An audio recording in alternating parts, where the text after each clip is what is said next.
कृषि राज्य मंत्री सुश्री सुधाकरण लाल जी, वो तीनों हमारे साथ होंगी। और उसके साथ लगभग पूरे देश से गणमान्य जो वैज्ञानिक गण है, कुछ हमारे किसान भाई जो पद्मश्री जिनको दिया गया है, और बाहर से भी जो लोग कृषि के साथ जुड़े हुए हैं, वो लोग भी कल हमारे साथ होंगे। कल नंबर जो कि कितना है डॉक्टर साहब, वो नंबर दीजिए तो कितने लोगों को डिग्री दिया जाएगा? कल कुल 542 छात्रों को जो है कि डिग्री दी जाएगी। उनमें से जो आंकड़े हैं बता देंगे आपको। एमएससी और पीएचडी के कितने हैं? एमएससी के कितने हैं? मोबाइल सर, इसको पूरा डिग्री वाली बात एक साथ बताएगा। ठीक, वो नंबर तो कल जो है कि जो डिग्री दी जाएगी वो कुल जो है कि 542 डिग्रियाँ दी जाएंगी। उसमें उनमें से हमारे पीएचडी के हैं 330 और एमएससी और एमटेक के डिग्री हैं वो 239 हैं।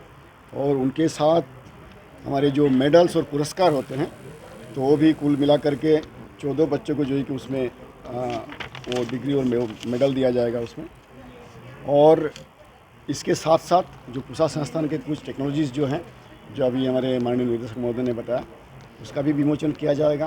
कुछ प्रकाशन भी उसमें विमोचन की जाएगी। और ये पूरा कार्यक्रम जो हमारे डॉक्टर सी सुब्रमण्यम हॉल है नास कॉम्प्लेक्स में, वहाँ जो है कि इसका आयोजन किया जाएगा। तो आप सबका बहुत बहुत धन्यवाद। और आप सब आमंत्रित भी है उस कार्यक्रम में, आप लोग भाग लें, हमारे छात्रों से भी बात करें, उनका भी जानकारी थोड़ा सा लेके वो लोग क्या करना चाहते हैं, कहाँ उनकी नौकरी मिली है और आगे का क्या प्लान है, तो वो जानकारी भी आप लोगों को उन सबसे बात करने के बाद मिल सकती है। विदेशों से कितने स्टूडेंट्स आ रहे हैं, कौन सी कंट्री से आ रहे हैं? एग्जैक्ट नंबर तो डॉक्टर साहब दे पाएंगे बाहर के स्टूडेंट्स के, जो बाहर मोस्टली हमारे यहाँ जो अफ्रीकन कंट्रीज़ के स्टूडेंट्स हैं और हमारी जो नेबर साउथ एशियन कंट्रीज़ खास करके बांग्लादेश, नेपाल से हमारे पास काफ़ी सारे छात्र आते हैं। एग्जैक्ट नंबर जो है कि मैं रिक्वेस्ट करूँगा उनको देने के लिए। और हमारी कोशिश यही है कि ये छात्र का संख्या जो है कि बढ़े। ये हम चाहते हैं कि ये अच्छा ये 10 डिग्री देंगे, वो नंबर दे दीजिएगा, वो नंबर आप वहाँ से। Thank you. तो ये जो है कि हमारा दोस्तों, हम लोग इंडियन एग्रीकल्चर रिसर्च इंस्टीट्यूट में हैं। हमारे साथ डायरेक्टर साहब हैं doctor Singh, and this is the 62nd छात्र, तो उसकी जानकारी देंगे सर। मुझे आपको बताते हुए खुशी हो रही है कि इस बार भारतीय कृषि अनुसंधान संस्थान का 62वां दीक्षांत समारोह 9 फरवरी को आयोजित किया जा रहा है। और इस बार दीक्षांत समारोह की मुख्य अतिथि हमारे देश की महामहिम राष्ट्रपति श्रीमती द्रौपदी मुर्मू जी हैं, जो कि कल 11 बजे दीक्षांत समारोह में भाग लेंगी और दीक्षांत भाषण देंगी। और जितने हमारे छात्र हैं, करीब इस दीक्षांत समारोह में 542 छात्रों को अलग अलग उपाधियां दी जाएंगी, जिसमें 303 पीएचडी के छात्र हैं और बाकी जो 239 छात्र हैं वो एमटेक और एमएससी के छात्र हैं। इसके साथ ही साथ इन छात्रों में उत्कृष्ट प्रदर्शन जिन छात्रों ने किया है, उनमें से 6 एमएससी के और 6 पीएचडी के छात्रों को गोल्ड मेडल दिया जाएगा। वो भी माननीय राष्ट्रपति महोदया के द्वारा दिया जाएगा। और साथ ही साथ 2 विशेष पुरस्कार जो वैज्ञानिकों के अपने उत्कृष्ट शोध कार्यों के लिए दिए गए हैं, सुकुमार बसु मेमोरियल अवार्ड और doctor S K. Jain memorial award, ये भी दिया जाएगा। और यह कार्यक्रम जो है दीक्षांत समारोह का हमारे लिए बहुत ही पवित्र कार्यक्रम है। 1 हफ्ते का कार्यक्रम होता है और इसकी शुरुआत 4 तारीख को हुई थी और 9 तारीख को कार्यक्रम समाप्त होगा। धन्यवाद डॉक्टर साहब, नमस्कार। लगाया जाएगा। और इस बार जो पूसा कृषि विज्ञान मेले का विषय है वो उद्यमिता से समृद्ध किसान, एंटरप्रेन्योरशिप, और इससे किसान की प्रॉस्पेरिटी कैसे आएगी, इस विषय के ऊपर हम मेला लगा रहे हैं। तो आपके सभी चैनलों के माध्यम से मैं किसान भाइयों से अनुरोध करता हूं कि भारी संख्या में 28, 29 फरवरी और 1 मार्च को आकर के किसान मेले में भाग लें। और हमारी जितनी किस्में हैं, चाहे वो धान की किस्में हैं, मूंग की किस्में हैं, मक्का की हैं, इनका बीज भी पर्याप्त मात्रा में किसान भाइयों को मिलेगा। पिछली बार थोड़ी बीज की हमारी कमी थी क्योंकि किस्में नई आई थी तो आपको थोड़ी दिक्कत हुई थी, लेकिन इस बार इन सारी किस्मों का पर्याप्त मात्रा में बीज हमारे पास उपलब्ध है, वो आपको हम देंगे। और बहुत जल्दी ही 2-3 दिन के अंदर ही हम ऑनलाइन बुकिंग भी शुरू कर रहे हैं, जिसमें कि IRI के वेबसाइट पे जा करके आप पैसा जमा करके जिस किस्म का जितना बीज चाहिए आप बुकिंग करा के रख सकते हैं। और वो रसीद आप जब मेले में आएंगे, मेला भ्रमण करेंगे, आपको लाइन में लगने की ज़रूरत नहीं है, अपना रसीद दिखाएं, बीज उठाएं और चले जाएं। बाकी व्यवस्था हम करेंगे। कई बार किसान भाई 2 क्विंटल 3 क्विंटल बीज लेते हैं तो उनको मेला से और गेट तक जाने में दिक्कत होती थी, तो इस बार हमने ट्रांसपोर्ट की बहुत अच्छी व्यवस्था की है। सभी लोगों को उनके बीज के साथ गेट तक हम छोड़ने की व्यवस्था करेंगे। धन्यवाद। RKVY से एक संबंधित मेरा सवाल है।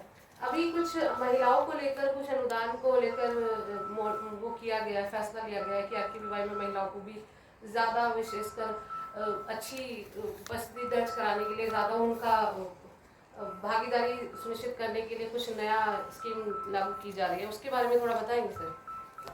बता पाएंगे जो हमारे बिहार, एशिया जी। और पूसा से संबंधित है, बाकी के लिए बताना मेरे लिए। Okay, I am Sanjay from Career 360. So my question regarding admission process. Last year ICR admitted undergraduate students for the first time. So I want to know the admission process and experience for the first time. And also I want to know the reason behind scrapping ICR AIEEE exam and taking the undergraduate admission through CUET UG. What was the reason behind that? Is there also plan to have admission in PG courses through CUET PG? We have visited some new process. And main change is to expand the education which this institute provides, taking it to some other areas of the country, which we call them hubs.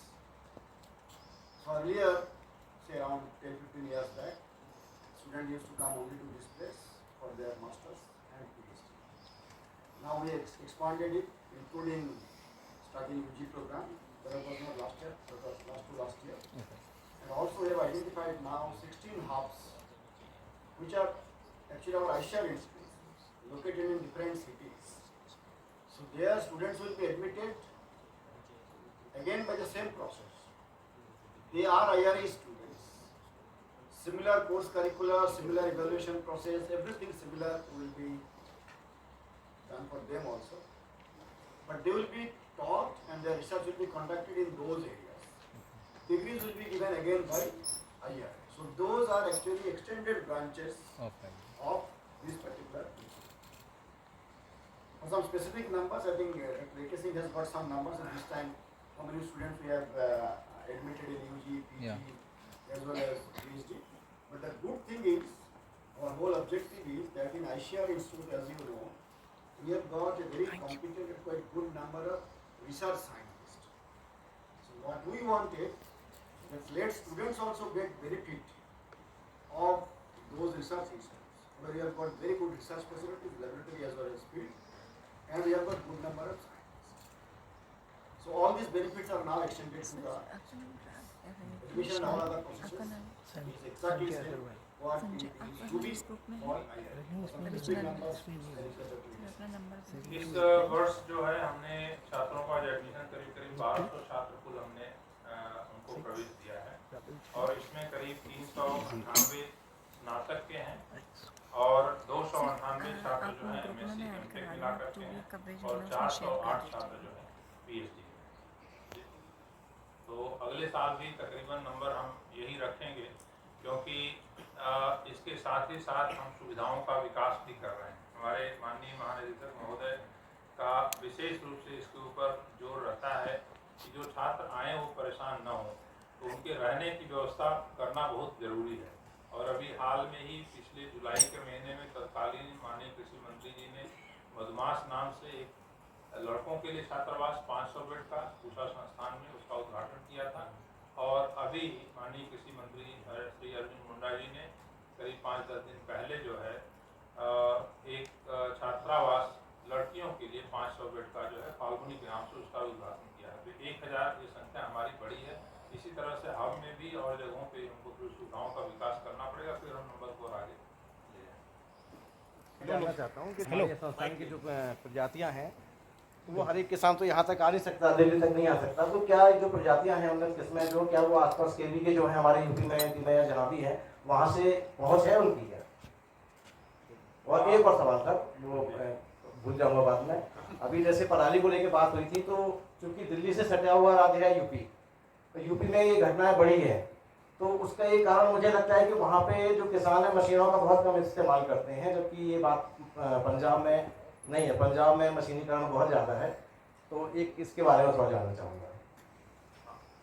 तो एक तो जो बात आपने कही कि वो किसान जो किसान मेले में नहीं आ सकते हैं किसी कारणवश और जो बहुत दूर है यहाँ से, उनको हम किस प्रकार से सपोर्ट करें। हमारे साथी डॉक्टर ज्ञानेंद्र सिंह बैठे हुए हैं जो बीज उत्पादन का सारा काम और बीजों को उपलब्ध कराने का काम देखते हैं। हमने कुछ ट्रांसपोर्ट एजेंसीज के साथ भी अपना समझौता किया है, जिसमें ट्रांसपोर्ट कॉर्पोरेशन ऑफ इंडिया है, एक दो और एजेंसीज हैं, और किसानों के लिए ऑनलाइन बुकिंग की सुविधा हम खोल रहे हैं। घर बैठे अपना बीज वो बुकिंग करा सकते हैं और हम TCI के माध्यम से बीज उनके घर तक पहुंचा देंगे।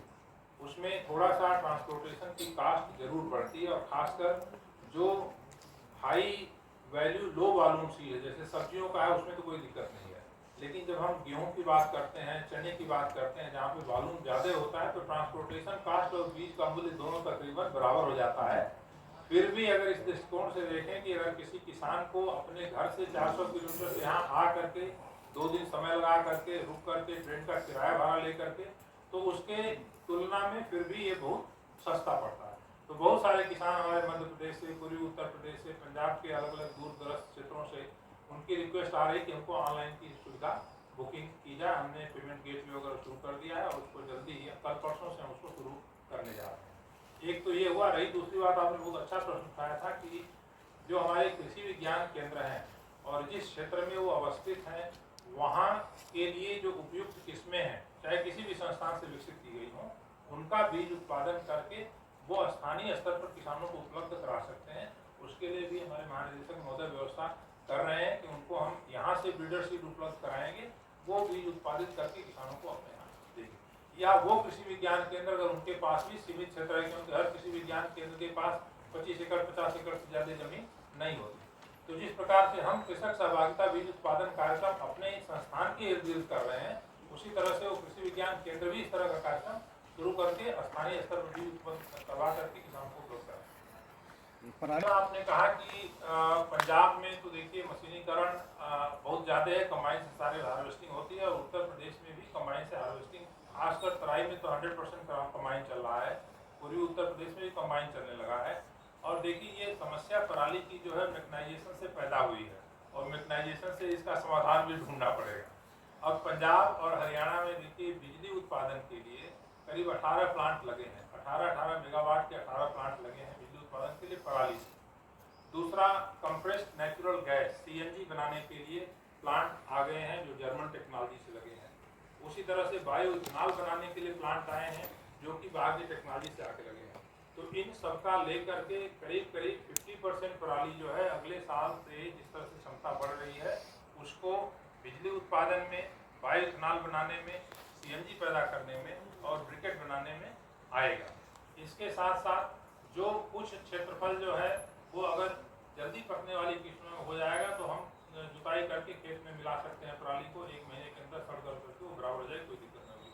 तो सारा सामूहिक प्रयास करके हम निश्चित रूप से इस समस्या का समाधान कर सकते हैं, इसमें कोई दिक्कत नहीं है। किसान को भी जागरूक होना है, उनको ये देखना है कि जब वो अपने खेत में आग लगाते हैं और रात भर आग जलती है, तो जमीन में 6 इंच नीचे तक जितने जीवाणु हैं उस गर्मी के कारण मर जाते हैं, उनके मृदा का स्वास्थ्य खराब होता है। तो इस चीज़ के लिए एक बहुत बड़े एजुकेशन की भी जरूरत है, जो हम लोग कोशिश कर रहे हैं किसानों को मोटिवेट करें कि ऐसा हो न करें। हम आपसे बात कर रहे हैं, आप भी बात कर रहे हैं, बहुत सरल भाषा में हमको जवाब मिल रहा है, आप भी बहुत सरल भाषा में सारी चीज़ें बता रहे हैं, लेकिन जो आपके यहाँ से सामग्री, आपके यहाँ से या कहीं से भी अलग जो संस्थान है एग्रीकल्चर की, वहाँ से जो भी मटेरियल आता है बड़ा क्लिष्ट भाषा होती है, तो वो किसान कई दफ़ा समझ नहीं पाता है। ये बात मैं इसलिए बोल रहा हूँ, मैं फार्मर फूड से हूँ दिल्ली प्रेस से। हमारा दिल्ली प्रेस संस्थान जो है बहुत सरल भाषा इस्तेमाल करता है, खासकर जो कैटेगरी की मैगजीन है, मान लो सत्ता है तो वो सत्ता के हिसाब से लैंग्वेज इस्तेमाल करते हैं। अगर मैं फार्मर फूड में काम करता हूँ तो हम फार्मर फूड में बहुत सरल भाषा की कोशिश करते हैं, तो कई दफ़ा उसमें शब्द ऐसे होते हैं कि जिनको हम भी नहीं समझ पाते, तो वो किसान क्या समझेगा। तो मेरा एक निवेदन है सर आपसे, आप सब बड़े अधिकारी हैं, सब लोग बैठे हैं, कि थोड़ी सी भाषा ऐसी रखें जो हम भी समझें और हमारे किसान भी समझें। बहुत क्लिष्ट भाषा होती है जो हम समझ नहीं पाते। ऐसा सादर निवेदन है मेरा, अन्यथा आपकी बात से मैं 200% सहमत हूँ। अभी इस कार्यक्रम के लिए हमने प्रेस विज्ञप्ति बनाई थी अंग्रेजी में और हिंदी में। अंग्रेजी में बनाने के बाद हिंदी में मैंने कुछ साथियों को दिया और उसका रूपांतर होकर के जब हमारे सामने आया, उसको मैं जब पढ़ रहा था तो मैं खुद ही नहीं समझ पा रहा था। तो आप किसान का तो ये है एक चुनौती है और इसमें हमको लगता है कि हमको बहुत ज़्यादा काम करने की जरूरत है। सर नमस्कार, मेरा नाम संजय अग्रवाल है। जैसे हमारे मित्र ने पूछा अबाउट जो उसका जो वेस्ट है, एंड हमारे जो मंत्री हैं गडकरी जी, वो बोलते हैं कि ऑल दैट वेस्ट वो हम लोग we are trying to convert it into some fuel. तो आप लोग क्या करेंगे जो कि किसान आप लोग के यहाँ पे वो जमा कराए, ट्रांसपोर्ट करे और फिर गडकरी जी और उसको यूज़ करें? ये देखिए, ये व्यवस्था तो जो है वो स्थानीय स्तर पर होनी चाहिए। मैं आपको बता रहा हूँ, जब पराली की बात आती है तो जहाँ पे पराली के आधार पर बिजली बनाने का प्लांट लगा है या बायोइथेनॉल बनाने का प्लांट लगा है या सीएनजी का प्लांट लगा है, उसके 10 किलोमीटर के दायरे में तो पराली उठा के वहाँ पे ले आना जो है वो आर्थिक दृष्टिकोण से तर्कसंगत है। अगर आपको 40 किलोमीटर दूर से पराली उठा के लानी होगी तो उसमें आपको पड़ता नहीं पड़ेगा।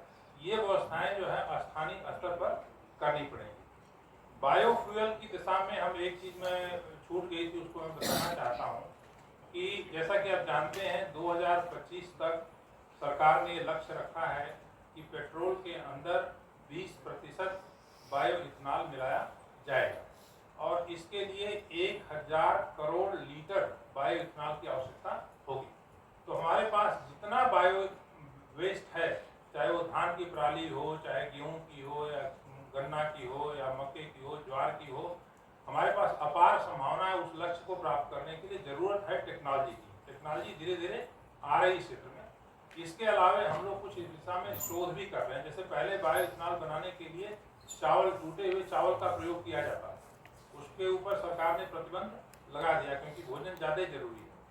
हमारे पास यूपी डिस्टिलर्स एसोसिएशन के पूरे लोग आए, उनके प्रेसिडेंट आए, पूरे समूह के साथ जो है संस्थान के साथ समझौता किया कि हम मक्के की ऐसी संकर किस्में विकसित करें जिसमें बायोइथेनॉल की रिकवरी ज़्यादा हो।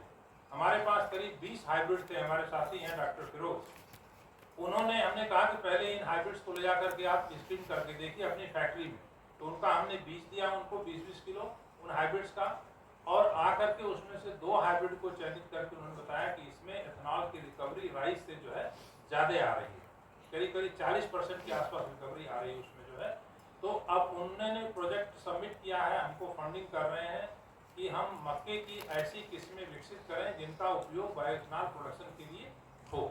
और जैसे जैसे सुविधाएं बढ़ेंगी इस तरह के शोध भी होंगे तो इससे डाइवर्सिफिकेशन भी होगा। धान का क्षेत्रफल जो है वो मेज में जाएगा, मक्का में जाएगा, और किसान को अगर वही आर्थिक लाभ मिलता है जो धान लगाने में मिलता है, अगर मक्के में मिलेगा तो किसान मक्का लगाएगा, उसमें कोई दिक्कत नहीं। धन्यवाद सर। मक्का पहले किसान लगाते थे, लेकिन अब क्या है, यूपी की बात कर रहे हैं तो वहाँ पे जो नील गाय है ना, उसके चलते मक्का लगाना बंद कर दिया, लोग धान की खेती करने लगे। ये एक बड़ी, क्योंकि सर मैं खुद भी हूँ, मेरे खुद अपने खेत हैं, ये मेन समस्या है। मैं भी वहाँ पे फील्ड देखता हूँ, फेस करता हूँ, ये चीज़ें हैं, तो इसका निदान होना बहुत ज़रूरी है। ये बहुत बड़ी समस्या है और ये सिर्फ यूपी की नहीं, तकरीबन देश के हर हिस्से में नील गाय की समस्या है। और कुछ तो टेक्नोलॉजी भी ऐसी विकसित हो रही है, जैसे फेंसिंग वगैरह करते हैं, लेकिन हर किसान के बस की बात नहीं है कि उसकी वायरिंग कराए, फेंसिंग कराए और उनको रोक सके। तो इसमें भी बहुत सारे स्टार्टअप हमारे साथ मिलकर काम कर रहे हैं, टेक्नोलॉजी का विकास किया है, इसके लगाने से इनको हम दूर भगा सकते हैं। लेकिन जो आप पहले मक्के की बात कर रहे थे, वो मक्के के अंदर एथेनॉल की रिकवरी उसमें कम है, उसमें 10% की 8% के आसपास। तो अगर 4% बायोइथेनॉल की रिकवरी बढ़ जाती है नई किस्मों में, तो इस तरह का मक्का जो है आर्थिक दृष्टिकोण से बायोइथेनॉल बनाने के लिए बेहतर होगा, नहीं तो उसका जो है आर्थिक संतुलन ठीक नहीं होगा। तो इसलिए हम उस दिशा में काम कर रहे हैं।